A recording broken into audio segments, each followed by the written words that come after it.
खबर शामिल करते हैं पाकपतन से। हमारे ब्यूरो चीफ मुजम्मिल अकबर मुस्तफ़ाई की रिपोर्ट के मुताबिक पाकपतन में ऑल प्राइवेट स्कूल्स एसोसिएशन के ज़ेर एहतमाम हल्फ़े वफादारी तकरीब का इनेकाद किया गया।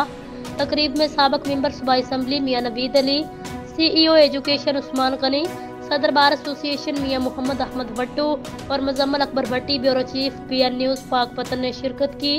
पाकपतन में नौ मुंतखब सदर चौधरी फयाज हुसैन, जनरल सेक्रेटरी हमजा चिश्ती को मुबारकबाद पेश करते हैं।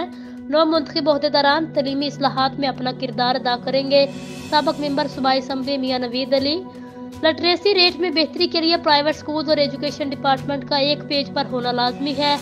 CEO एजुकेशन उस्मान गनी की जानिब से ऐसा कहा गया। तलीमी इस्लाहात करेंगे, प्राइवेट स्कूल्स सेक्टर यतीम बच्चों को मुफ्त तलीम देंगे। सदर प्राइवेट स्कूल्स फयाज हुसैन चौधरी। तकरीब में सियासी समाजी शख्सियात ने भी शिरकत की। अब तक के लिए इतना ही। मजीद खबरों के लिए देखते रहिए PN न्यूज़।